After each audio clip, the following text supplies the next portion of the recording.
Hello my dear friends. जैसा कि हम लोगों ने पिछले लेक्चर में इंजीनियरिंग कर्व्स के एलिप्स किस प्रकार से बनाते हैं ये हमने देखा था। In this session we will able to draw parabola by using rectangular method. तो चलिए स्टार्ट करते हैं। Let's see what we learn previously. We learn about basics of engineering curves and we learn how to draw ellipse by concentric circle method and arc of a circle method.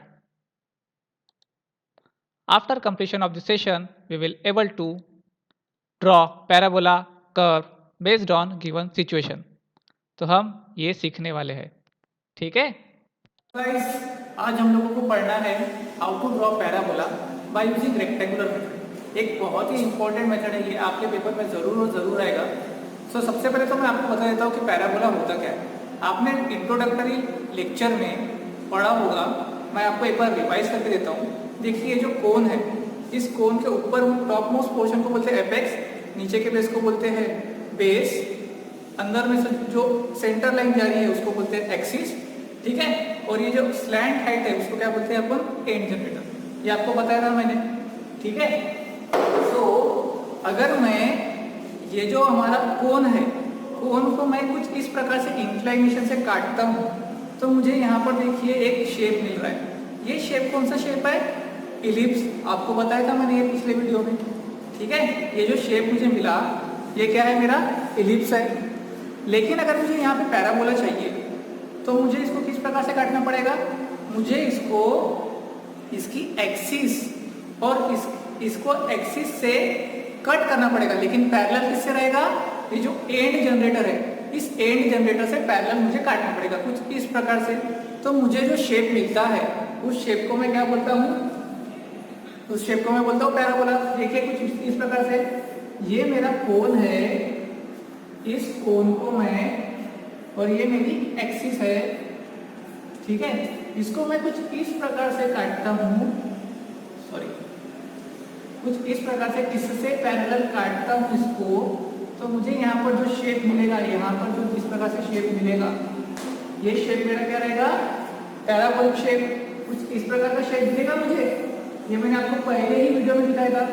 तो ये parabola हमें draw करके दिखाना bye using rectangular method. तो चलिए start करते हैं।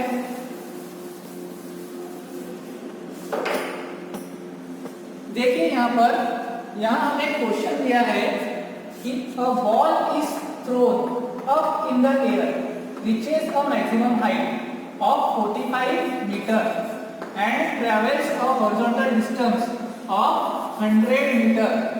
Trace the path of the ball assuming it to be the parabola. अगर हमें ये पैराबोलिक है करके नहीं भी दिया होता, फिर भी हमें ये अज्यूम करना है कि ये पैराबोलिक है।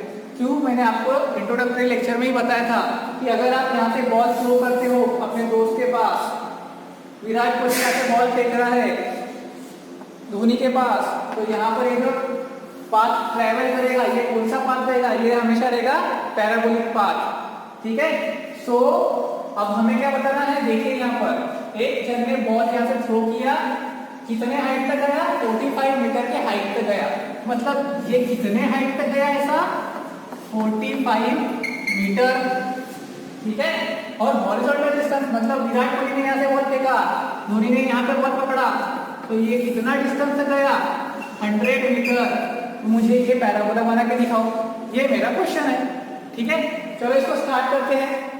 अब इसको कैसे बनाएंगे,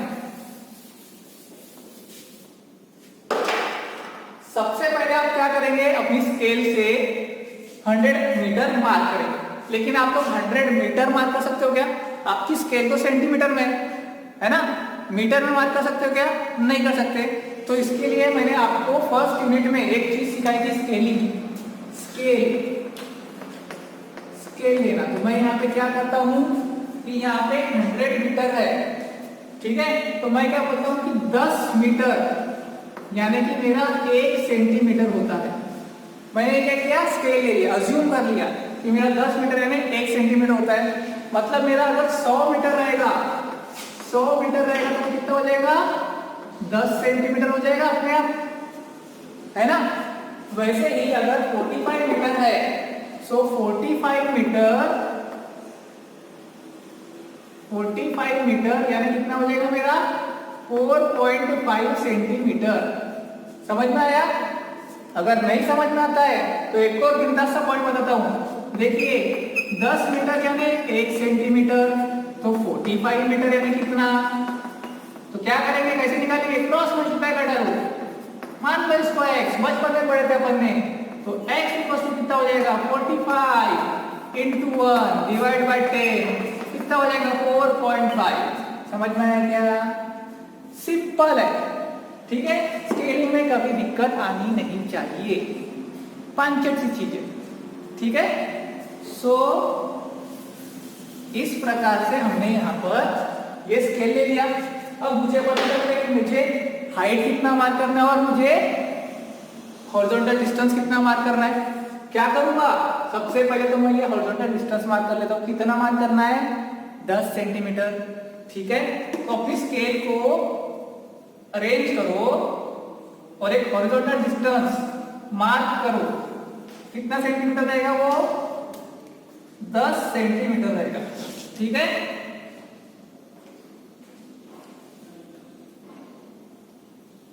कितना सेंटीमीटर लिया मैंने 10 सेंटीमीटर, यहाँ पे मैंने मार्क कर दिया। अब अपन क्या करेंगे, इसको डायमेंशन भी शो करेंगे। तो डायमेंशन कैसे शो करना पड़ता है, इससे परपेंडिकुलर एक छोटी सी लाइन निकालेंगे जो फेंट लाइन रहेगी। यहां से भी एक परपेंडिकुलर फेंट लाइन निकालेंगे, ठीक है। इससे पैरेलल एक लाइन लेंगे। वेरी फर्स्ट लेक्चर में आपको सिखाया था कि डायमेंशनिंग कैसे देना है, ठीक है। ये पैरेलल लाइन ले लिया, इसके जो एंड पॉइंट रहेंगे ये रहेंगे डार्क एंड फील्ड, ठीक है। और यहाँ पे मैं लिखूंगा 100 मीटर, ठीक है। अब मुझे क्या मार्क करना है, देखो मैंने 100 मीटर मार्क कर दिया, इतना आपको समझ में आ गया।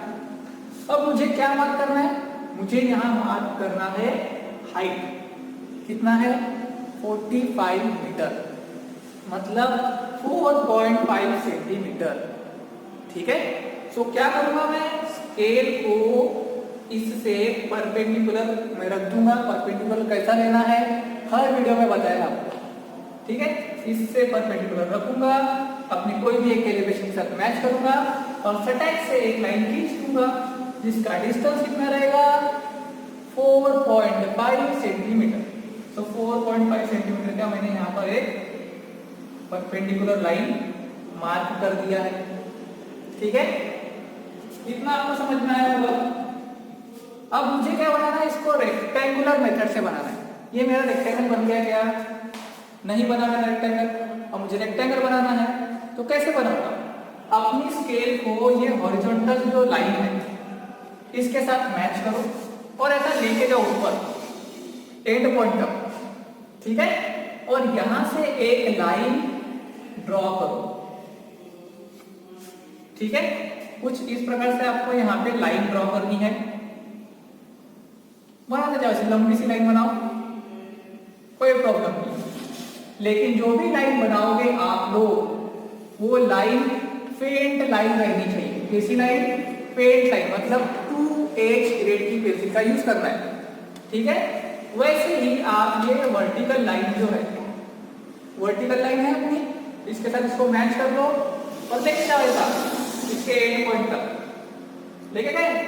फिर क्या करेंगे, यहां से एक वर्टिकल लाइन ड्रॉ कर लेंगे, वर्टिकल लाइन ड्रॉ करेंगे यहाँ पे, और ये मेरा रेक्टेंगल हो गया कंप्लीट। समझ में आया, रेक्टेंगल बनाना समझ में आया, ठीक है। अब यहाँ पर मुझे इसका डिस्टेंस भी मार्क करना है, तो चलो मैं इसका डिस्टेंस कैसे मार्क करूंगा, यहाँ से मैं एक लाइन लेता हूँ बाहर, फेंट लाइन, ठीक है। यहाँ से एक फेंट लाइन लेके आ गया और फिर इससे पैरेलल एक लाइन ले लूंगा, यहाँ से पैरेलल एक लाइन ले लिया और यहाँ पे मेरे एरोस कंप्लीटली फीड होने चाहिए। और यहाँ पर मुझे लिखना है कुछ इस प्रकार से 45 मीटर। ये मेथड भी मैंने आपको फर्स्ट लेक्चर में ही बताया है, 45 मीटर एक वर्टिकल लाइन को कैसे लिखते हैं।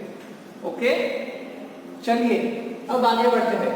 नेक्स्ट स्टेप, क्या स्टेप है मुझे करना? मुझे यहाँ पर सबसे पहला स्टेप आपको करना है, सेंटर पॉइंट मार्क करें। तो 10 सेंटीमीटर का आधा कितना होता है? 5 सेंटीमीटर। तो इसका सेंटर पॉइंट मार्क कर लो सबसे पहले स्केल से, और सेंटर एक्सिस बना। ठीक है, सेंटर एक्सिस यानी क्या होता है सर? सेंटर एक्सिस यानी होता है dash dot line. Dash dot line बताया था आपको, सेंटर अगर आपको शो करना है तो आपको डैश डॉट लाइन से उसको शो करना पड़ता है। ये हो जाएगा आपका इनिशियल स्टेप, इतना आपको इनिशियली करना है। ठीक है, अब मैं क्या करूंगा? अपना सबसे मेन काम, नामकरण करेंगे। ठीक है, इसको मैं नाम देता हूं ए बी सी डी, इसको देता हूं ई, और इसको नाम देता हूं मैं F. A B C D E F, ये नाम मैंने दे दिया। आप कुछ भी नाम दे। ठीक है, अब क्या करेंगे? क्या करेंगे? ये जो मेरा हॉरिजॉन्टल लाइन है, तो ये जो मेरा सेंटर लाइन मतलब यहां से लेकर ए से लेकर तो एफ तक का डिस्टेंस, इसको आप कितने भी इक्वल पार्ट्स में डिवाइड करो, कितने भी इक्वल पार्ट्स। मैं क्या करता हूं? मैं इसको 5 पार्ट में डिवाइड कर लेता हूं। क्यों? ये कितना हो गया मेरा डिस्टेंस? 5 सेंटीमीटर हो गया। 5 सेंटीमीटर को मुझे 5 पार्ट में डिवाइड करना है, मतलब कितने कितने सेंटीमीटर का एक डिस्टेंस रहेगा? 1-1 सेंटीमीटर का रहेगा। तो मैं क्या करूंगा? स्केल लगाऊंगा और 1-1 सेंटीमीटर का डिस्टेंस यहां पर मार्क करूंगा।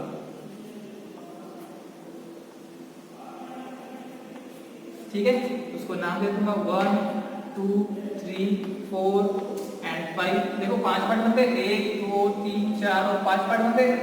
पांचों इक्वल पार्ट बनने मेरे 1 2 3 4 5। समझ में आया? जितना भी डिस्टेंस आपने हॉरिजॉन्टल में बनाया है, जितना भी डिस्टेंस रखा है हॉरिजॉन्टल में, मतलब 5 पार्ट में डिवाइड किया है, उतना ही आपको वर्टिकल में पार्ट में डिवाइड करना है। यहाँ पर 5 पार्ट में किया तो वर्टिकल को भी 5 पार्ट में करो। कैसे करेंगे? कैसे करेंगे? 45 डिवाइडेड बाय 5 कितना होता है? 5 9 का 45। ठीक है, मतलब 0.9 सेंटीमीटर है ना। तो 0.9 सेंटीमीटर के आपको पार्ट्स बनाने हैं।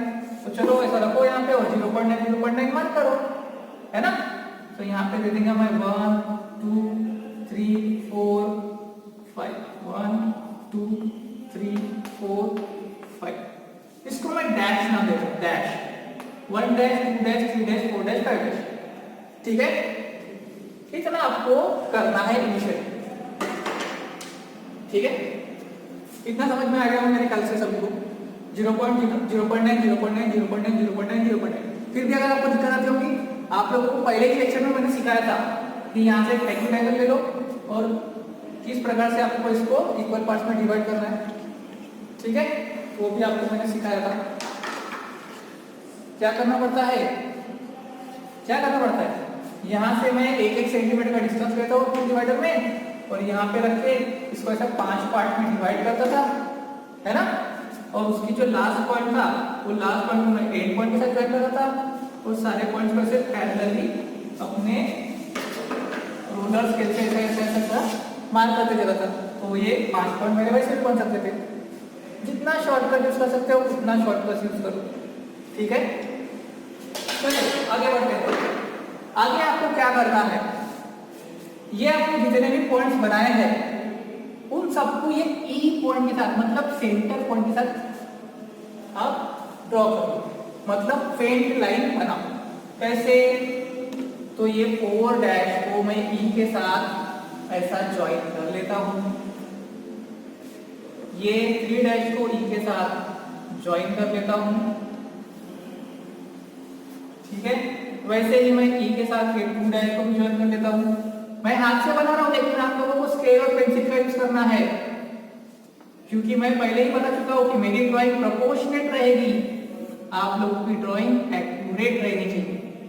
ठीक है, तो मैंने इतना बना लिया मेरे भैया, इतना मैंने बना लिया। ठीक है, अब मुझे क्या करना है, अब मैं क्या करता हूँ उसको जो ये लाइन बनाया था मैंने 1 2 3 4 5 ये पॉइंट बनाया था, तो ये वर्टिकल लाइन से इसको मैच कर लो, लेके जाओ इसको 1 के पास, और 1 से लेकर तो 1 डैश तक एक छोटी लाइन बनाओ। ये 1 डैश की लाइन है तो 1 डैश तक इसकी लाइन बनाओ। फिर सिमिलरली 2 डैश वाली लाइन के पास 2 की लाइन लेके जाओ, इसको ज्वाइन कर लो। 3 के पास 3 की लाइन लेके जाओ, इसको ज्वाइन कर लो। 4 के साथ 4 का पॉइंट लेके जाओ,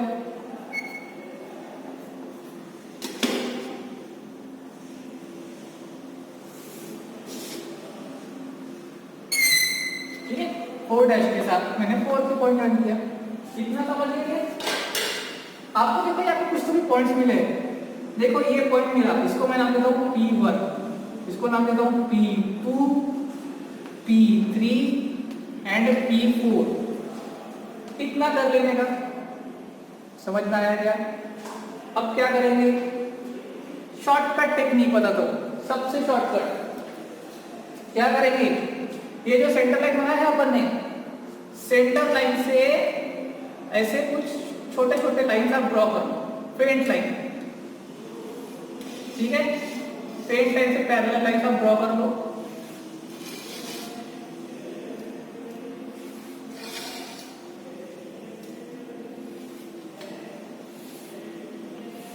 ठीक है, स्केल से आप लोग पेंट लाइन ड्रॉ कर लो, और यहां से इतना डिस्टेंस, मतलब ये वाली लाइन से P4 का जितना भी डिस्टेंस रहेगा, आप अपने डिवाइडर में लो, आप अपने डिवाइडर में इतना डिस्टेंस ले लो ऐसा, और इधर साइड में मार्क करते जाओ, ठीक है। कैसे करेंगे, यहां से लेकर तो इतना डिस्टेंस आप स्केल से भी मेजर कर सकते हो, या फिर डिवाइडर लगाओ, यहां से इतना डिस्टेंस ले लो और यहां मार्क कर लो, यहां से फिर P3 का डिस्टेंस लो और यहां पर आप मार्क कर लो, ठीक है। यहां से P2 का डिस्टेंस लो और यहां पर आप मार्क कर लो, फिर यहां से वही P1 का डिस्टेंस लो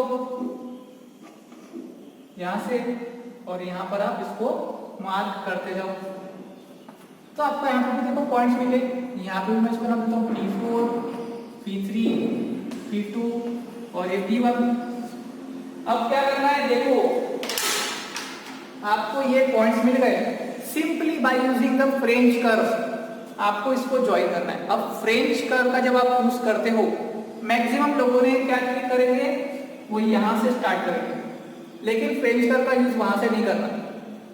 सेंटर जो पॉइंट जहां से अपना आर्क जो है वो चेंज हो रहा है, तो वहां से स्टार्ट करो, मतलब ये P4, E और ये वाला P4, फ्रेंच कर्व का यूज करके सबसे पहले तो इनको ज्वाइन करो, इसके वजह से आपका जो आर्क आएगा वो आएगा एकदम स्मूथ, ठीक है। अब इसके बाद तीन points low, A, P1, P2, इनको ज्वाइन करो बाय यूजिंग फ्रेंच कर्व। अगर फ्रेंच कर्व नहीं करना आता है तो हाथ से ज्वाइन करो, लेकिन एक्यूरेट बनाओ। फिर इसको ज्वाइन करो, सिमिलरली इधर साइड से कैसे करो ज्वाइन,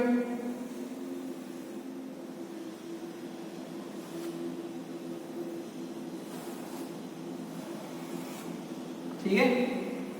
सो कुछ इस प्रकार से आपका पैराबोला तैयार हो जाएगा।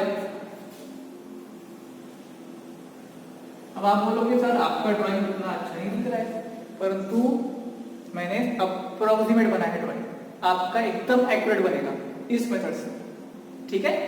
इसको नाम दो, नाम मैं देता हूं, इसका नाम क्या है, पैराबोला, बहुत ही पैराबोला, ठीक है। सो इस मेथड से आपको, इस रेक्टेंगुलर मेथड से आपको इस प्रकार का कर्व ड्रॉ करना है। कंक्लूजन पॉइंट्स क्या है, कंक्लूजन पॉइंट्स में सबसे पहले मुझे क्या करना है, सेंटर पॉइंट मार्क करना है भैया।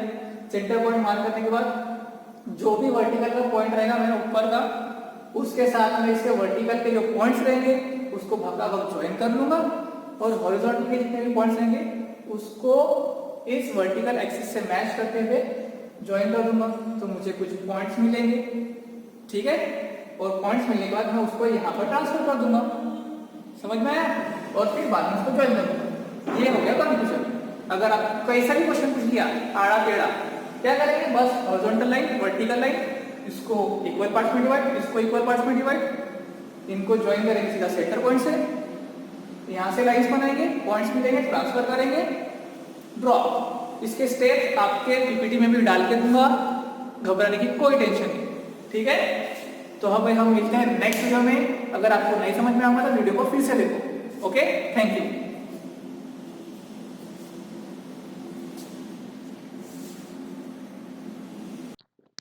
सो यहाँ पर आपको कुछ स्टेप्स दिए हैं। अगर आपको वो वीडियो में कुछ भी समझ में नहीं आता है तो आप इन स्टेप्स का यूज़ करते हुए भी उस कर्व को बना सकते हो। देखिए, इस प्रकार की ड्राइंग यहाँ पर गिवन है, ठीक है। आप इनका यूज़ करते हुए भी आप पैराबोलिक कर्व बना सकते हो। चलिए आगे बढ़ते हैं। The unit outcomes achieved. Draw different conic sections based on given situation.